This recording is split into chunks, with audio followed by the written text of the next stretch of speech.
Meu Deus, que alegria estar aqui.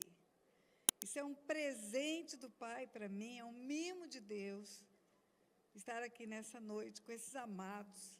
Quanto tempo, quanto tempo, quanto tempo nós nos conhecemos e quanto tempo ficamos sem nos encontrar.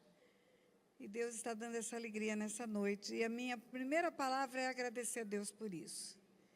Pai, obrigada por esse privilégio de estar neste lugar com os amados que aqui estão.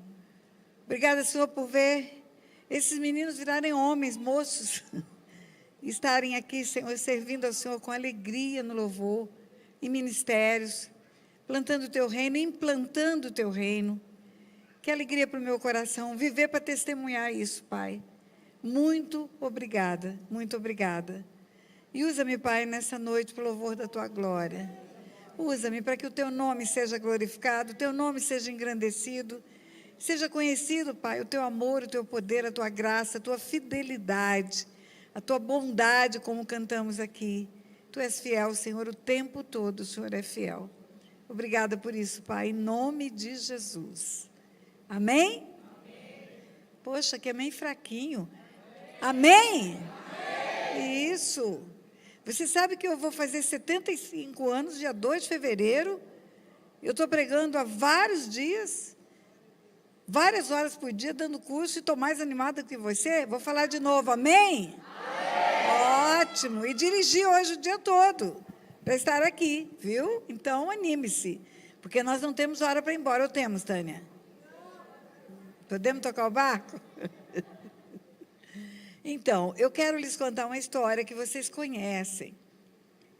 É uma história muito conhecida, não tem uma igreja que não conte história a respeito desse personagem ou desse homem de Deus. Não tem uma igreja que não fala dele, não tem um ministério que não conta dele. Mas eu quero dar a você algo muito especial que Deus tem falado comigo a respeito de Davi. Homem segundo o coração de Deus. Homem adorador. Homem escolhido por Deus para reinar sobre Israel. Mas eu quero contar a história com alguns detalhes para você. E não se assuste, não. Tem Bíblia, depois eu leio para você a Bíblia, mas primeiro eu vou contar a história. Havia um rei em Israel. Você sabe que quando Deus tirou o povo do Egito, depois de anos e anos e anos de servidão, aquele povo ainda rodou pelo deserto um tempão. E aí entra na terra prometida e Deus mesmo era o rei daquele povo. Ele julgava, ele cuidava, ele instruía, ele fazia tudo para aquele povo. Mas aquele povo viu na terra de Canaã reis reinando, governando. E pediram um rei para Deus. E Deus deu Saul. Deus escolheu Saul. Foi Deus quem escolheu. É toda uma história envolvendo, leia lá, você vai ver. Não tenha dúvida que foi escolhido por Deus. Mas Deus desistiu de Saul. E eu já vou fazer para você a primeira observação. Por que Deus desistiu de Saul? E nunca desistiu de Davi? Que o segundo rei foi Davi. Porque o pecado de Saul, que resultou na desistência de Deus, parecia um pecado tão pequeno. Saul desobedeceu um comando de guerra em relação aos despojos, o que fazer. Davi adulterou e matou. Homicídio, simulação, manipulação, um tanto de coisas erradas e ruins Davi fez. E se você fosse colocar na balança, qual pecado seria maior? Desobedecer um comando de guerra ou não matarás, não adulterarás? Certamente você diria transgressão aos 10 mandamentos. Mas sabe por que Deus desistiu de Saul e ele nunca desistiu de Davi? Porque Deus é onisciente. Ele sabe o futuro, ele pode dar o Apocalipse porque ele já viu o Apocalipse. Davi mesmo havia dito: o Senhor estava tecendo os meus ossos no ventre da minha mãe e já sabia todos os meus dias, inclusive o dia do adultério e do homicídio. Na onisciência de Deus, existe a presciência, o conhecimento prévio. Antes que as coisas aconteçam, ele sabe. Ele viu o arrependimento de Davi. Ele viu Davi escrevendo o Salmo 51, arrependido. Ele nunca viu o arrependimento de Saul. Saul justificou o pecado e não se arrependeu do pecado. E sabe o que cancela pecado? Não é justificativa, é arrependimento. Arrependei-vos e convertei-vos para serem cancelados os vossos pecados. Então, quando Deus desistiu de Saul, porque Deus viu até o último dia de Saul como um rebelde, como um obstinado. Obstinação é teimosia, persistindo, permanecendo na sua determinação de não se arrepender. E Deus desistiu de Saul. Sabe quem era o profeta naquele tempo? Samuel. Samuel, profeta nota 10. Menino ainda. Quando foi separado por Deus para ser profeta. E quando Samuel ora por Saul, Deus falou para Samuel: não ore por ele. Não ore por ele, porque eu já desisti dele. E Deus dá uma informação adicional. Deus diz para Samuel: ele é rebelde. Rebelião é como um pecado de feitiçaria. E ele é obstinado. E obstinação é como idolatria. Então, porque ele é rebelde e obstinado, não ore por ele, não interceda por ele. Diga ai, ai, ai, diga ai, ai, ai. Então, você não pode orar por rebeldes obstinados, porque a sua oração não chega ao céu. Se não há arrependimento, não interceda. E aí, Deus desiste de Saul, e Deus fala para Samuel, o profeta: enche o civo de azeite e vai na casa de Jessé, porque lá eu escolhi um rei. Lá eu escolhi um rei. Jessé tinha muitos filhos. Quando o profeta recebe esse comando de Deus, indiscutivelmente era de Deus o comando, ele ficou apavorado. Porque tem um rei no governo. E só pode levantar outro rei quando esse primeiro morrer. Tem até um ditado: rei morto, rei posto. E se Saul descobre que o profeta foi escolher outro rei? Mas Deus tem os seus meios, Deus tem suas estratégias. Deus é um Deus de estratégias. Ele disse para Samuel: fala que você foi celebrar. Chega na casa de Jessé e diz que foi celebrar. Enche o chico de azeite, vá até lá, e o resto é comigo. E assim o profeta fez. Queridos, o profeta Samuel, muito honrado, muito reconhecido, referência de Deus no meio do povo de Israel. Quando ele era menino ainda, que ele foi para a casa de Eli, para o sacerdócio, Deus já não falava mais. Muitos anos Deus falava pouquíssimo com os homens, mas pela boca de Samuel, Deus volta a falar com o povo. Profeta usado por Deus, profeta aprovado por Deus, chega na casa de Jessé, e aí não fala que foi para escolher um rei, fala que foi celebrar, mas fala que vai ungir os filhos de Jessé. E aí Jessé chama o primogênito. O primogênito leva o nome do pai, o primogênito tem herança dobrada, o primogênito leva o nome da família, deve ser esse o rei escolhido. Saul era lindo, Saul era alto assim como o pastor Carlos, desse tamanho. Como eu chego no ombro do pastor Carlos, pequenininha, primeira vez que eu vim aqui, eu falei: meu Deus do céu, esse púlpito é para gigantes. E eu baixinho, 1,5 m, para não dizer 1,50 m, 1,5 m. E Saul era grande, Saul era alto. E aí entra o filho de Jessé, alto, bonito, forte. Quando o profeta vê aquele moço, o profeta pensa: só pode ser esse. Deus vai trocar 6 por meia dúzia. Vai tirar um alto, forte, bonito e vai colocar alto, forte, bonito. E aí eu quero dizer para você que o profeta também se engana. O profeta é homem. O profeta olha e pode olhar com os olhos humanos. E foi assim que Samuel viu o filho mais velho de Jessé. Mas ele era profeta de verdade. O profeta tem um link com o céu. O profeta escuta indiscutivelmente, indubitavelmente, a voz de Deus, e Deus falou: não é esse. E aí não deixou o profeta errar, não deixou o profeta derramar o azeite na cabeça errada. Não é esse, eu não vejo como você vê, eu não vejo aparência, eu não vejo o que é visível aos olhos do homem, eu vejo o coração. E não é esse que tem o coração como eu quero que tenha o rei de Israel. E aí vem outro filho, e vem outro filho, e vem outro filho. E todos os filhos que estavam na casa, todos eles passaram por aquela sala. E Deus repete, não é esse. Também não é esse. Ainda não é esse. Não é esse. E aí o profeta, se tem um filho escolhido por Deus, dentre os filhos de Jessé, não está nenhum deles aqui. Pergunta o profeta para Jessé, acabaram-se os teus filhos? E tem um detalhe, quando o profeta chegou, prepara o banquete. Tem o novilho cevado. É honra receber o profeta. Receba o profeta com honra, viu, querido?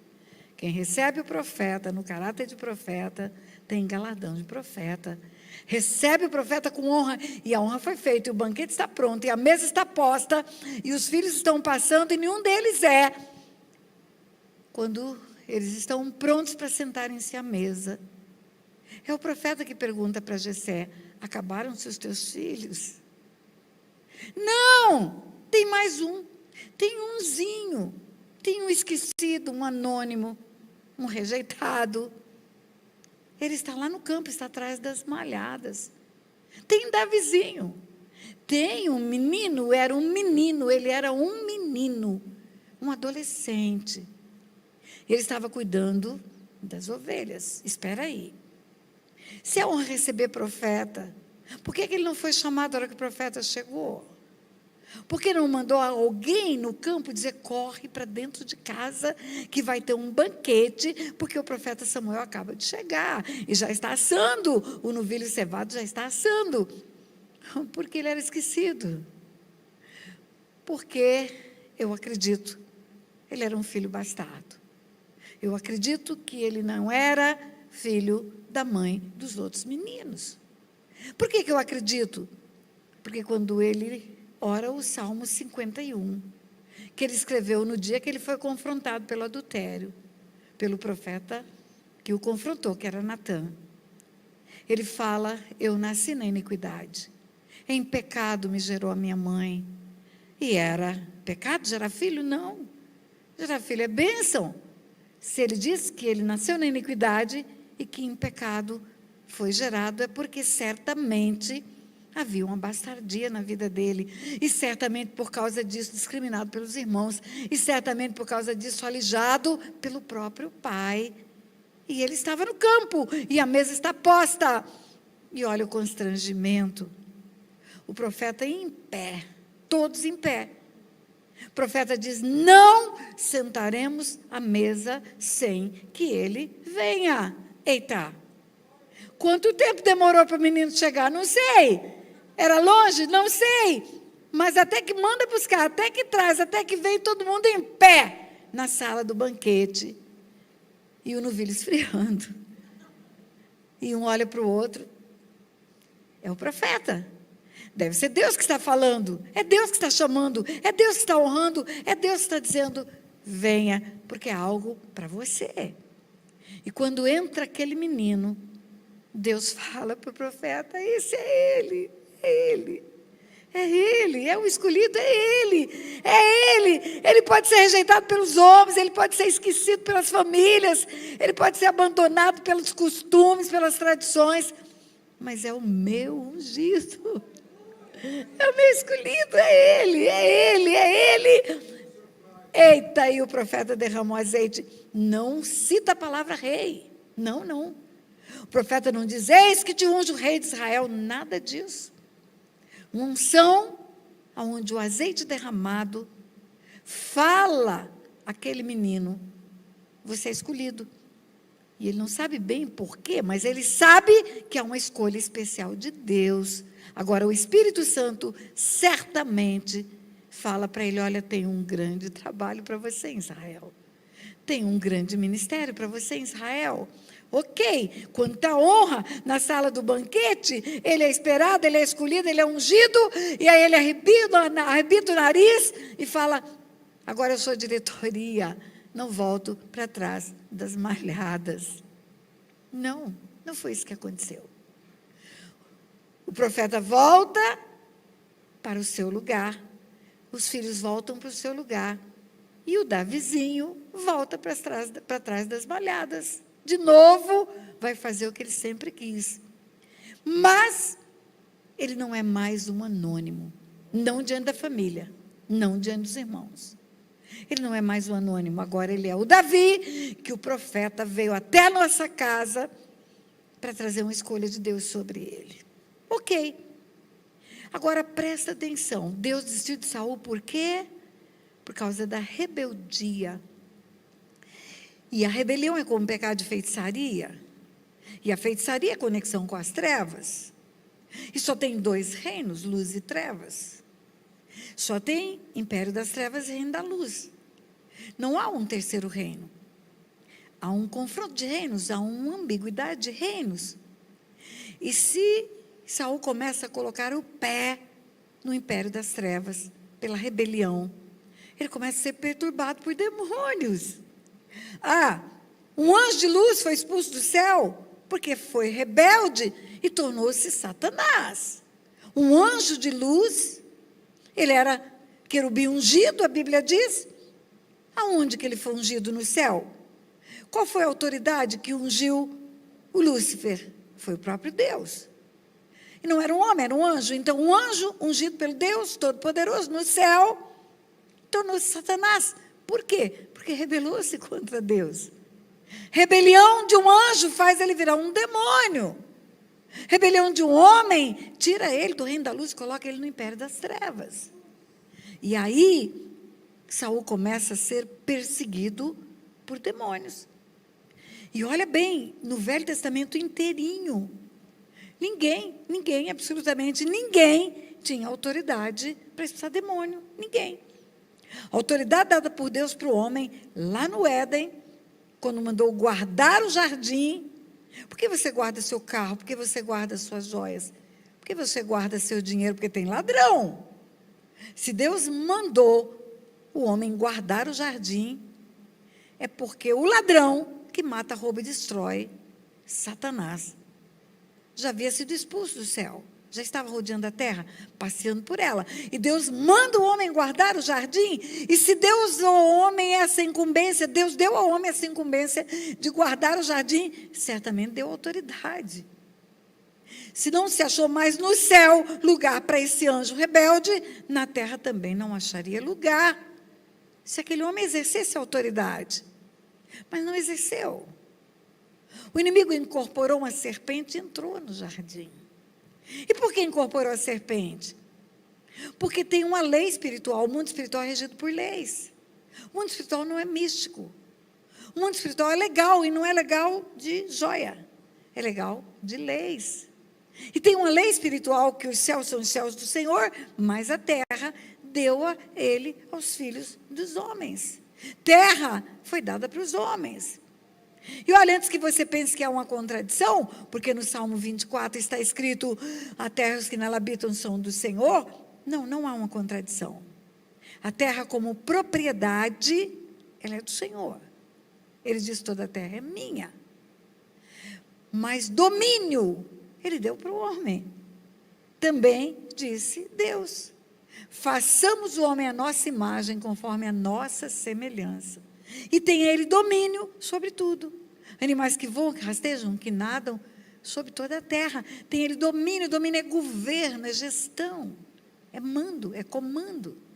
A propriedade é de Deus. Se tivesse registro de imóvel e escritura, estava no nome de Deus. Mas o domínio, o governo, ele entregou para o homem. E aí, porque o domínio da terra é do homem, um espírito sem um corpo é ilegal na terra. Por isso os demônios incorporam. Por isso o Filho de Deus teve que vir em carne. Por isso o Espírito Santo opera através de um corpo chamado igreja. E o domínio da terra era do homem. E o homem tinha autoridade para expulsar o invasor. Mas não expulsou. E por que não expulsou? A autoridade foi recolhida. Foi recolhida no céu. E aí no Velho Testamento inteirinho. Ninguém tem autoridade para expulsar demônio. Ninguém. Você vai ver no Velho Testamento, o Senhor dizendo: eu repreenderei o devorador. Ainda vai ver no Velho Testamento o profeta dizendo: o Senhor que escolheu Jerusalém te repreenda, Satanás. Ou ainda vai ver Davi sendo chamado, como adorador que era, para dedilhar um instrumento, e o demônio que estava em Saul afastava-se, porque a adoração é uma arma de guerra. Então Saul estava afligido por demônios, não tem ninguém que expulsa demônios, só a partir de Jesus, porque a autoridade volta para a terra, lá no Jordão, cumpre-se a profecia de Isaías 61, o Espírito do Senhor está sobre mim, me ungiu para pregar, curar e libertar cativos e oprimidos. Quando vem o Espírito de Deus lá no Jordão, a autoridade vem para a terra. Por isso que só a partir dali é que foi permitido a Jesus encontrar-se com Satanás. Porque até então, homem nenhum, até ali ele ficou escondido. Homem nenhum tinha autoridade para expulsar demônio. Mas volta para Saul endemoniado. Saul estava afligido por demônios. Primeiro, opressão. Opressão é diferente de possessão. Opressão, o demônio está fora, mas ele está como um cavaleiro em cima do cavalo. Ele comanda as atitudes, ele comanda as ações, é como um homem com marionete. Na possessão, o demônio está dentro, toma conta dos sentidos, da fala, das mãos, dos pés, usa o corpo todo, porque um espírito sem um corpo é ilegal na terra, ele precisa de um corpo para falar, para andar, para comer. E aí Saul ainda não está possesso, estava opresso. Um demônio vinha e perturbava Saul. E agora? Não tem ninguém no reino que possa expulsar demônio. Ninguém tem autoridade. A autoridade foi recolhida lá no começo do tempo.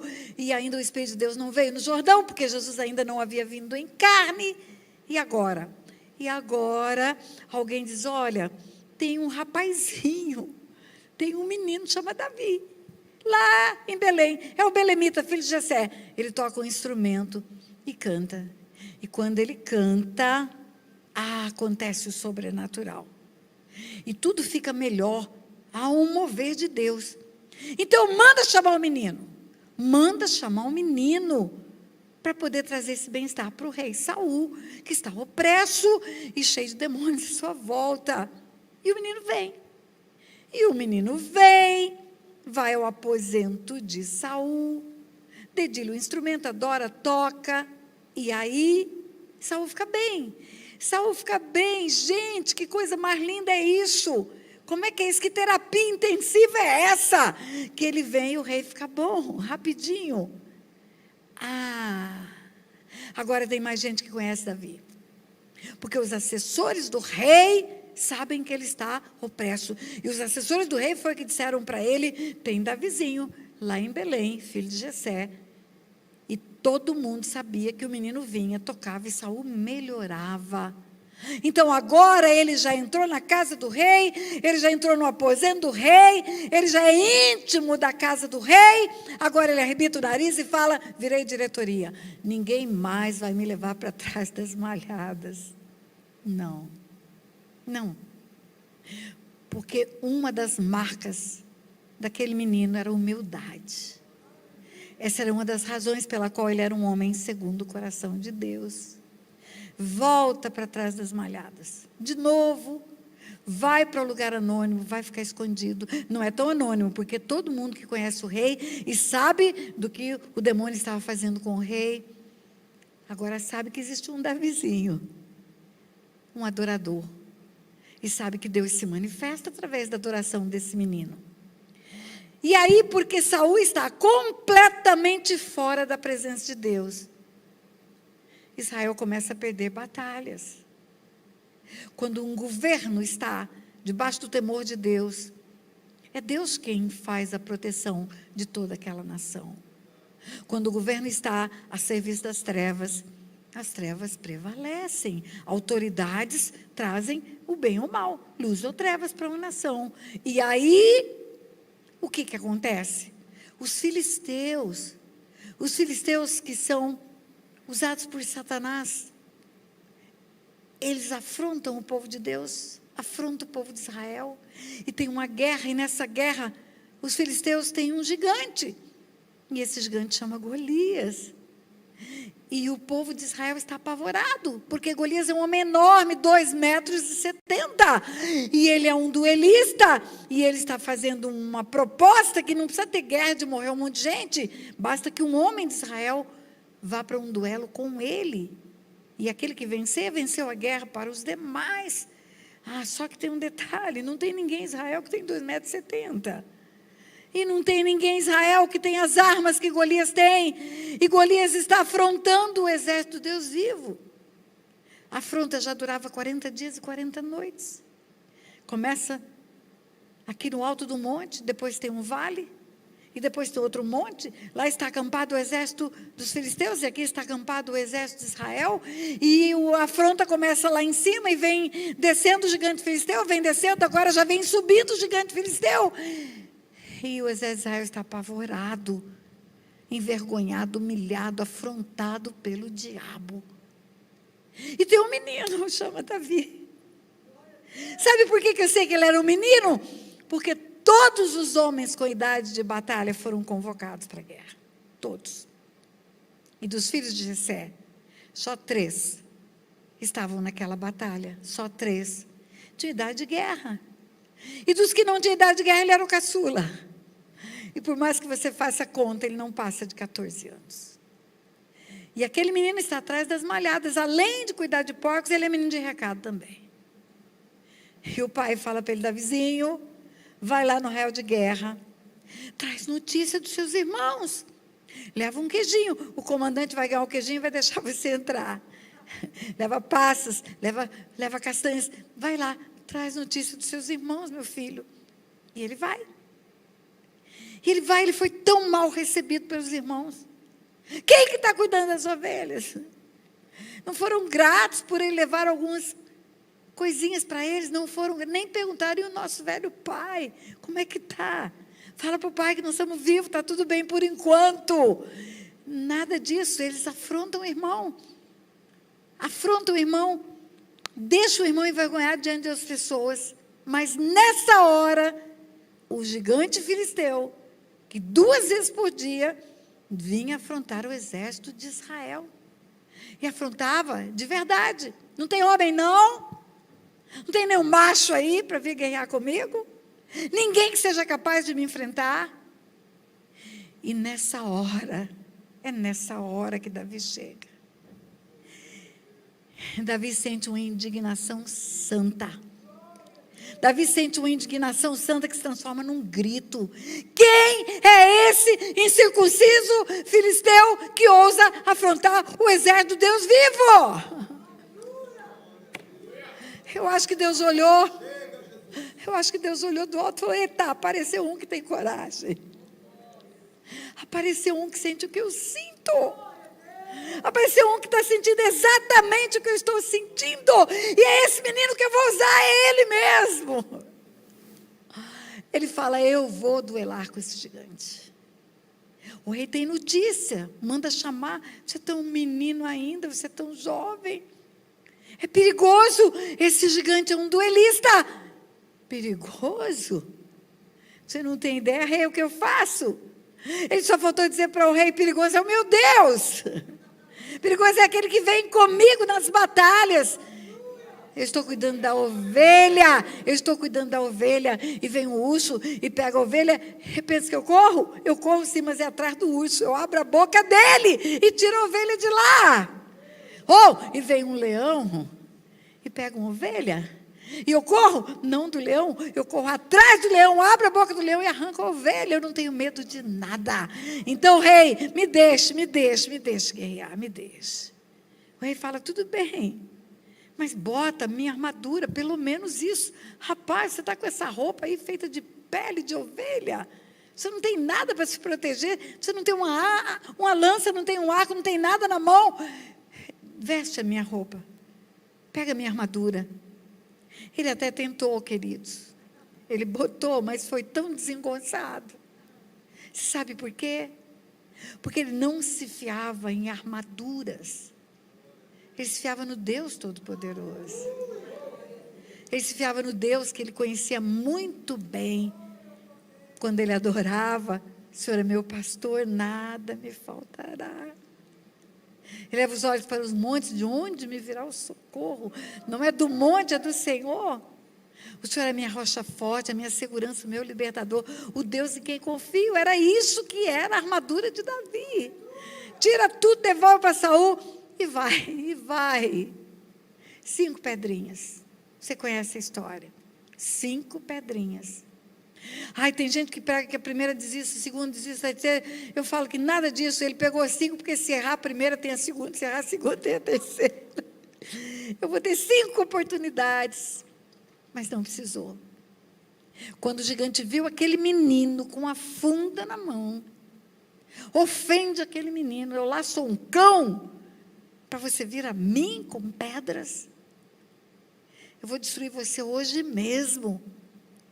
E o menino responde: você vem contra mim com arco, flecha, lança, mas eu vou contra você em nome do Senhor dos Exércitos, e hoje mesmo saberão que há Deus em Israel. E foi uma pedrada só. Agora escute bem, uma pedrada na testa. Se você conhece um pouco de física, sabe que essa pedrada jogaria para trás. Mas jogou para frente, sabe por quê? Porque era Deus quem derrubava.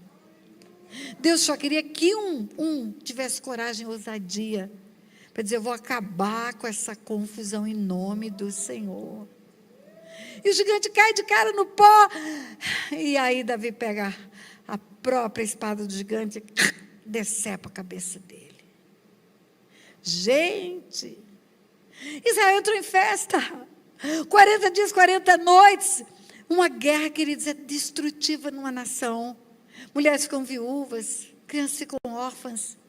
Tem perdas e perdas e perdas. Acabou a guerra, não morreu ninguém. Só o gigante. Só o gigante. Israel venceu pela mão de Deus, usando a pedra de um menino. É pela instrumentalidade de pessoas que Deus trabalha, queridos. Deus não trabalha como fantasma na terra. Ele precisa de pessoas que tenham coragem, ousadia, intrepidez e diga: usa-me a mim, Senhor, eis-me aqui. Eis-me aqui. Agora, tchan, tchan, tchan. Ele é o mais famoso de Israel. O menino atrás das malhadas, anônimo, invisível, esquecido, rejeitado. Herói de Israel. Você acha que as crianças brincavam de Homem-Aranha, de Batman, de Robin? Brincava de Davi. Vou te dar uma pedrada, você vai cair. Ele é herói de Israel. Ele é herói de Israel. E tinha prêmio: ganha filho do rei, ganha isenção de impostos para a família, uns adicionaizinhos lá. Agora ele é o genro do rei. Ele é o maior amigo do filho do rei, do cunhado. E ele é o escudeiro do rei. Ele é o escudeiro do rei. E com Davi intrépido, assim com Deus, todas as batalhas são vitoriosas, todas. Até porque a dependência que ele tinha de Deus era total e absoluta. Senhor, eu vou pela direita ou vou pela esquerda? Senhor, eu subo ou eu recuo? Eu vou ou eu fico? Ele não dava um passo sem ouvir a voz de Deus, porque Deus é o Senhor das batalhas. Não entra em batalha pela força do teu braço, não. Não entra. Entra com aquele que já entrou no inferno e arrancou as chaves da morte de lá. Davi agora é famoso, Davi é vitorioso, Davi é herói. Gente, Davi é tudo de bom.com. Tudo de bom.com. E Saul, por causa da influência demoníaca, não consegue ver isso com gratidão. Não consegue olhar e falar: Deus teve misericórdia de mim. Deus mandou um escudeiro que está debaixo da autoridade dele. Deus mandou um homem que veio trazer luz para o meu governo. Ele não consegue ver porque o ciúme, a inveja, o sentimento faccioso são demoníacos. Você pensa que toda sabedoria vem do alto? Você pensa que toda sabedoria vem de Deus? Não. Tem uma sabedoria que é humana, carnal e demoníaca. Está escrito no livro de Tiago. E lá está escrito que os sintomas dessa sabedoria humana, carnal e demoníaco, ciúme, contenda, ira, sentimento faccioso, tudo que Saul estava sentindo, era fruto da inveja. E ele não é grato, ele não reconhece o favor de Deus, ele tem inveja, ele tem medo daquele moço tomar o governo dele. Nunca passou pela cabeça daquele moço. Aquele moço era leal. Mas ele quer matar Davi. Porque o endemoniamento, ele é gradativo. Um abismo chama outro abismo. Primeiro começa com uma opressão, daqui a pouco o demônio entra dentro do corpo. Cada vez que vai cometendo pecado, por causa da opressão, vai abrindo uma porta maior, e Satanás só entra por porta que abrimos, e a porta chama pecado. Pecado.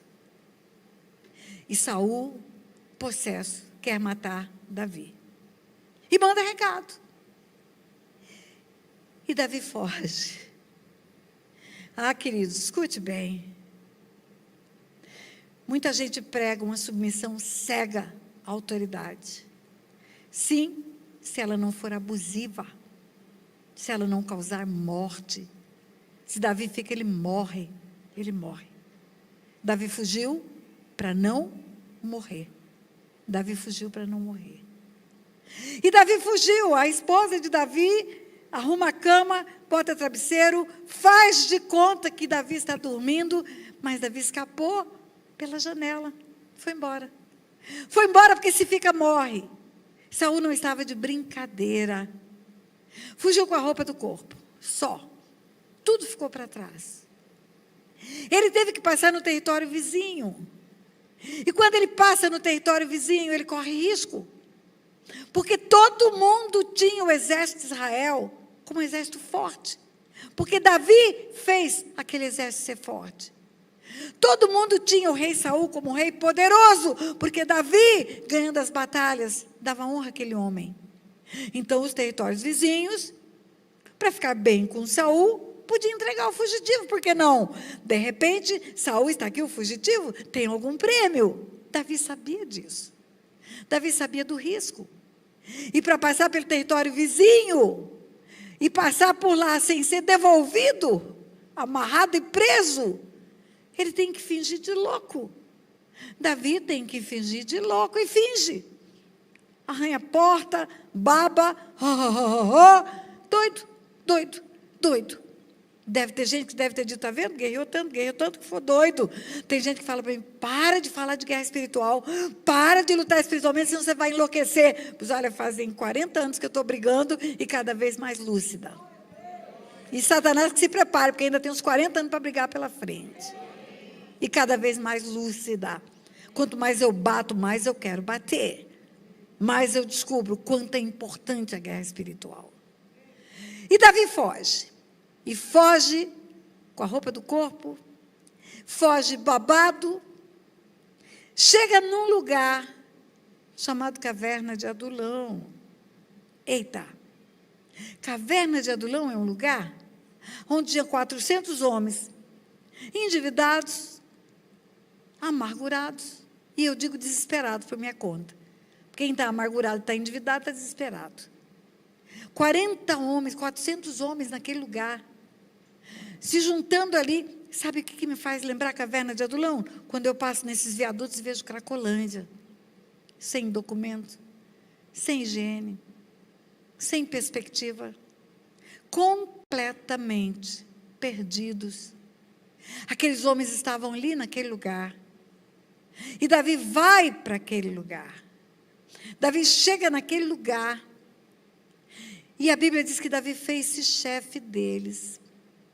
Mas eu acredito, queridos, que eles viram Davi.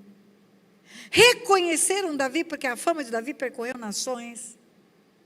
E olharam para Davi, viram a esperança e disseram para Davi, venha ser o nosso chefe. Sabe por que eu acredito? Porque o princípio da autoridade é assim. Não é o guarda-chuva que vem e monta em cima. É você que entra embaixo do guarda-chuva. Deus não fala, maridos, imponham-se sobre as vossas mulheres. Mas fala, mulheres, sujeitai-vos aos vossos maridos.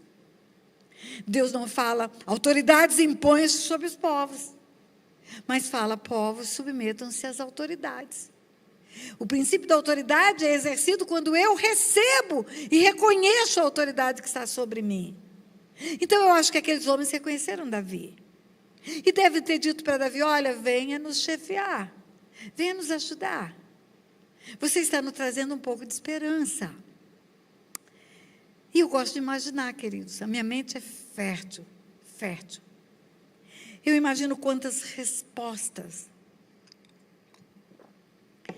Davi poderia ter dado para aqueles 400 homens.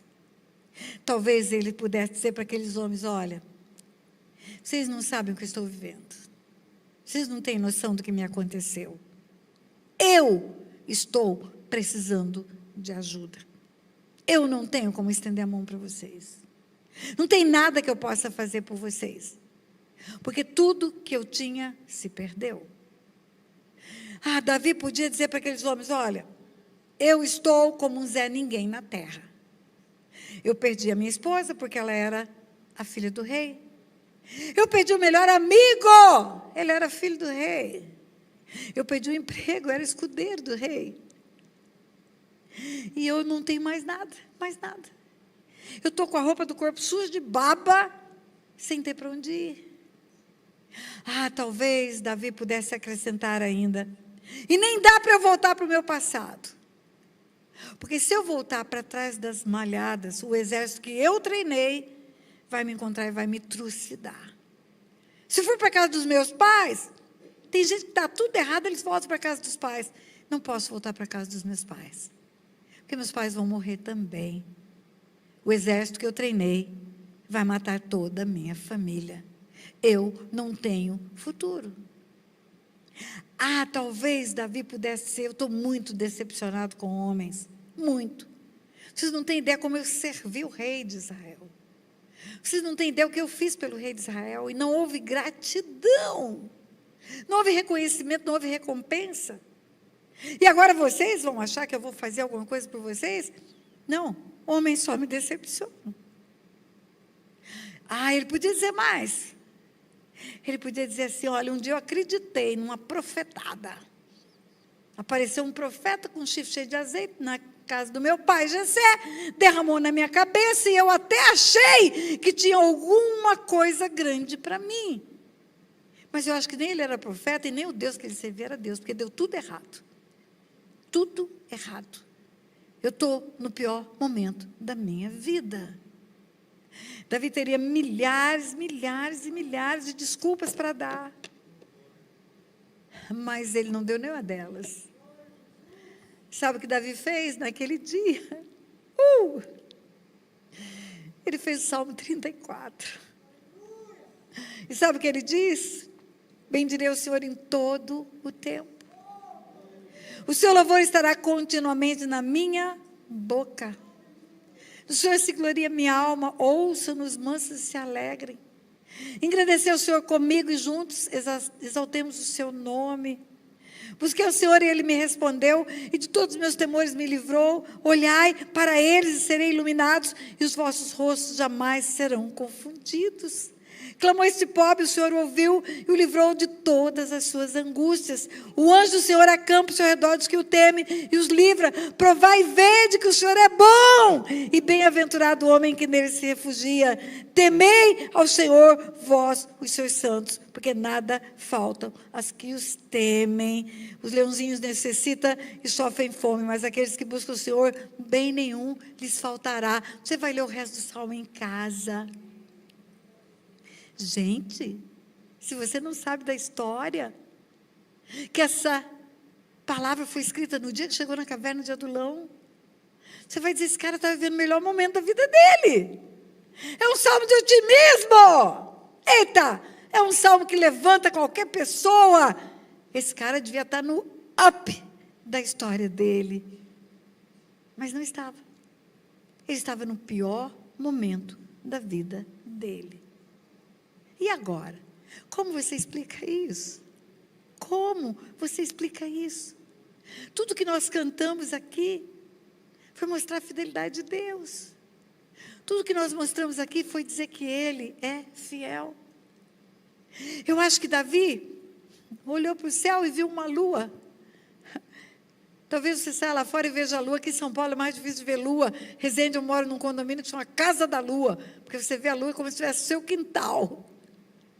Mas se você sair lá fora e tiver uma lua no céu, eu tenho uma notícia para te dar. Essa lua que você verá hoje ou na próxima fase da lua, é a mesma lua que está narrado no livro de Gênesis. É a lua que Deus fez e colocou no firmamento. É a mesma lua? É. E é o mesmo Deus. E é o mesmo Deus.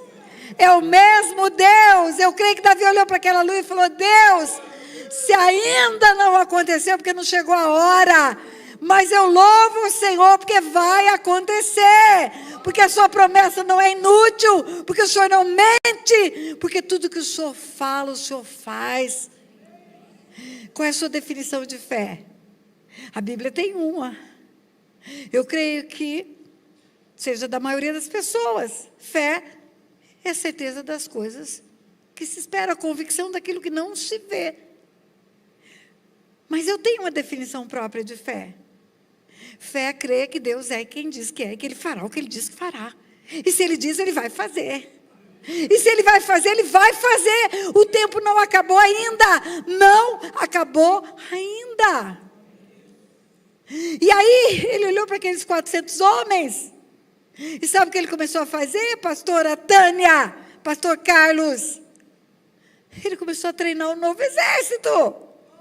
Eita, eu não vou confiar nesses que estão no meu encalço. Eu vou treinar nova turma. Eu vou começar a fazer um novo exército, porque um dia eu vou reinar em Israel e eu vou precisar de valentes. E eu vou precisar de homens que sejam os valentes de Davi. E assim foi, queridos. E assim foi. Ele se tornou rei de Israel. Ele não tinha mais do que 14 quando ele derrubou o gigante.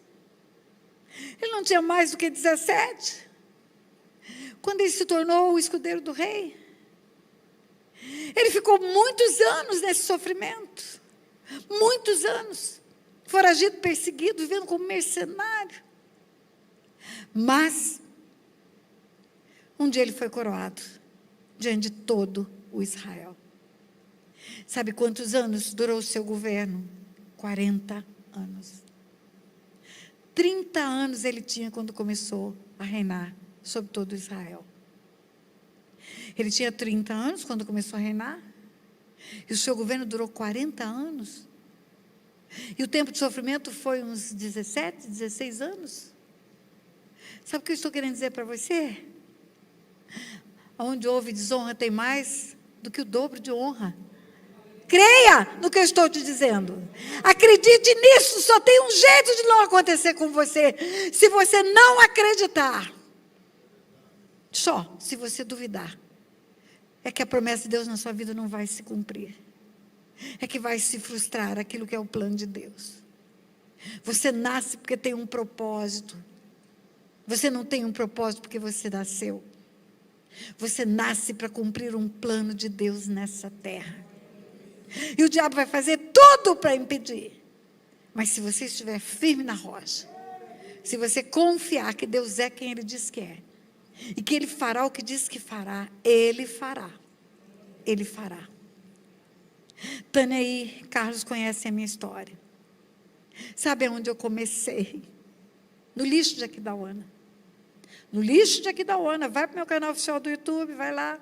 Do lixão de Aquidauana para o mundo. É a minha história. Do lixo de Aquidauana, eu saio, sou encontrada por um homem de Deus, que me prega a palavra, que casa comigo, que me honra, que me diz: você não é burra, vai estudar, vai estudar. E me desafia a fazer concurso para Banco Central, concurso para magistratura. E eu chego até juíza, e quando eu chego até juíza, Deus fala: agora tá bom, eu te fiz juíza para entender o mundo espiritual. O mundo espiritual é legal, e você precisava aprender leis para saber sobre o mundo espiritual. Agora vem comigo. Eu quero que você ensine sobre o mundo espiritual. E aí eu estou cumprindo o meu chamado, e aí eu já tenho um canal oficial no YouTube, que já tem 47 milhões de visualização, que já chegou em mais de 100 países, que alcançou o mundo, e aí um dia eu recebo um convite de Aquidauana. 130 anos a cidade fez. E lá eu recebo um convite do prefeito. Eu quero que você venha, porque viram o vídeo do lixão de Aquidauana para o mundo. E eu quero que você venha como convidada de honra para o aniversário da cidade. E você vai pregar no auditório da universidade do estado de Mato Grosso para as autoridades. E você vai contar a sua história. E Deus me permite voltar naquele lugar e falar de Deus para aquelas pessoas. O lugar da desonra, Tânia, é o lugar da dupla honra. O lugar da desonra é o lugar da dupla honra. Eu trouxe essa palavra para você, sabe por quê? É primícia, isso é primícia. O ano está começando. É o mês de janeiro. É a primeira igreja que eu prego. Eu já fiz cursos, eu tenho seminários intensivos. Já dei um seminário de 5 dias, já dei um seminário de um dia só. Mas ensino, pregar a palavra, essa é a minha primícia desse ano. E a minha primícia é ofertada para essa igreja. A minha primícia é ofertada para essa família, que eu sei que enfrentou muitas lutas para chegar até onde chegou. Essa é a minha primícia para trazer para esse ministério. Eu vinha na Dutra dirigindo e eu vim para pregar hoje aqui, porque o meu voo para os Estados Unidos será só amanhã. Mas eu falei para a Tânia, eu quero ir à tua igreja hoje. E na Dutra, Deus vinha falando comigo, me fazendo trazer à memória as coisas que eu já escutei dessa família. Começando pregando na praça, levando os meninos, ainda meninos, nas madrugadas numa rádio. Deus levantou essa família. E Deus tem dado honra a essa família, aos filhos deles. Jetro, Gabriel.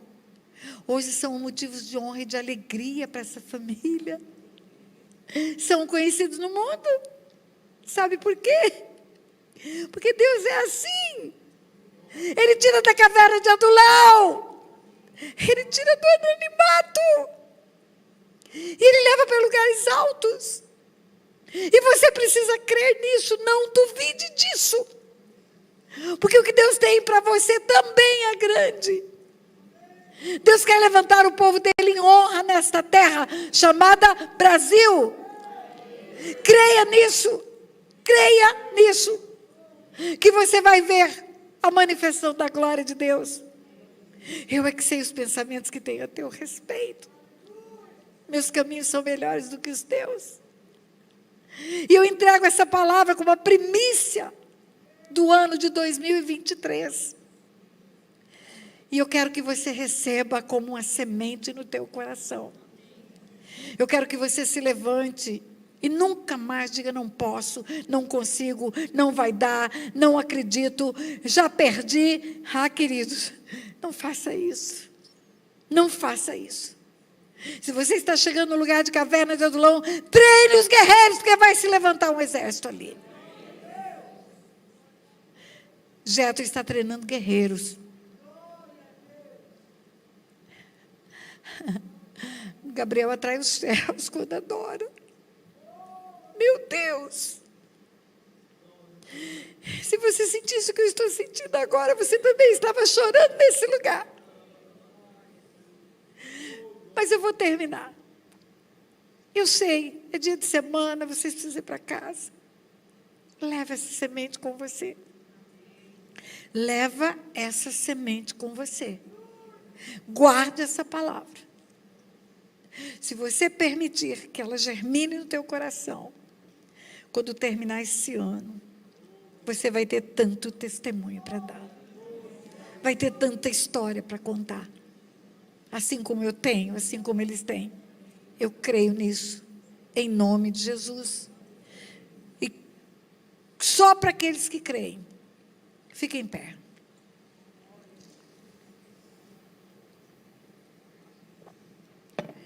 Abra a mão como quem está recebendo chuva.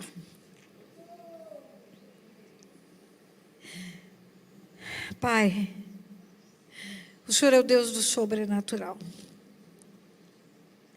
O Senhor tem infinitamente mais do que pedimos ou pensamos. O Senhor é o Deus do impossível. O Senhor diz: acaso haverá coisa maravilhosa demais para mim? O Senhor é o Deus que ressuscita mortos. O Senhor é o Deus que tira o anônimo do anonimato e dá a ele uma honra sobrenatural. O Senhor é o Deus que abre o mar vermelho, que para o sol.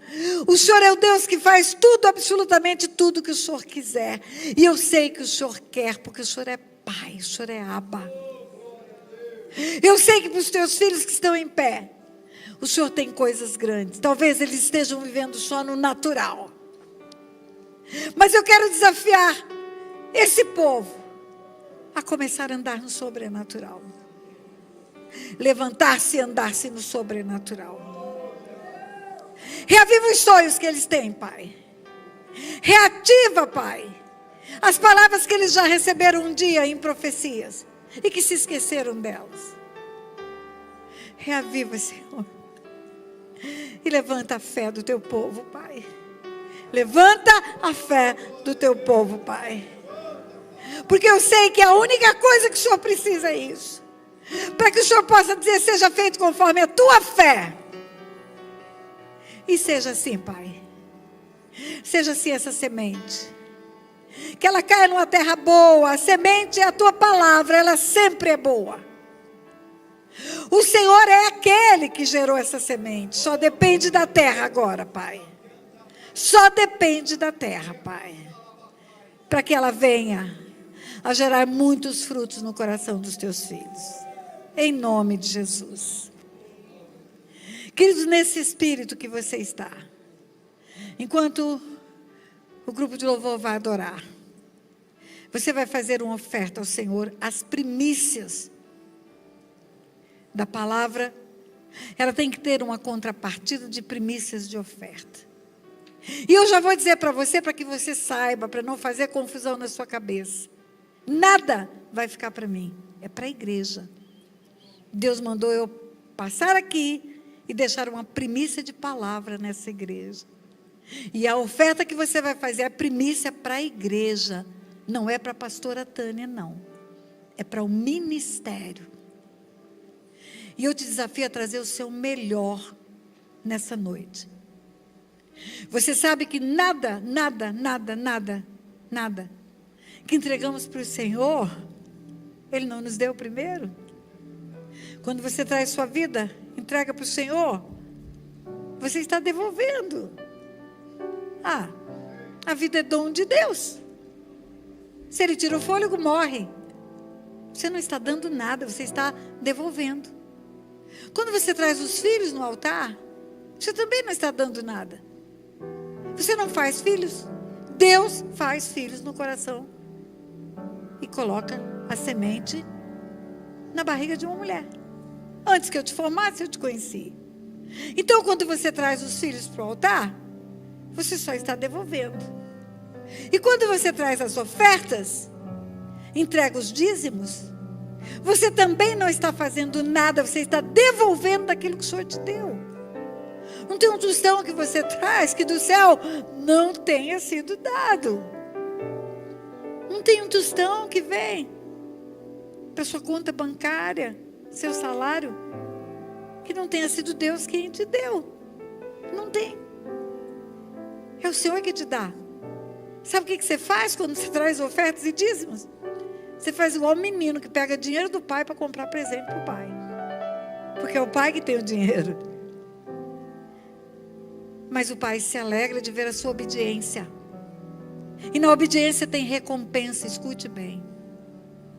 Quando Deus fala que vai abrir as janelas dos céus e derramar bênçãos sem medidas para aqueles que obedecem e entregam dízimos e trazem ofertas, Ele diz: fazei prova de mim.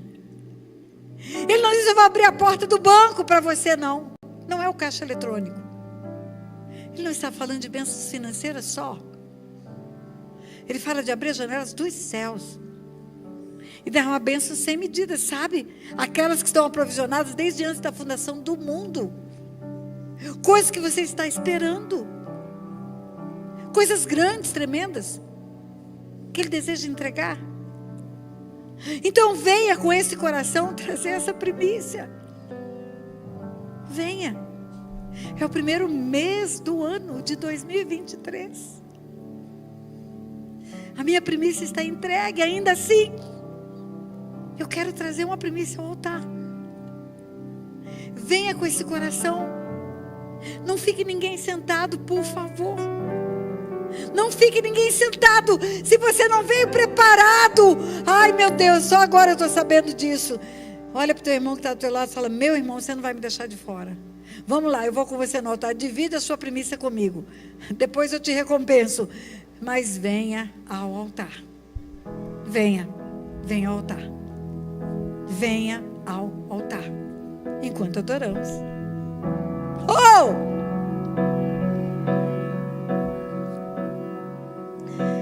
Pastor, outra entrega é nossa. Tudo que é meu é teu também.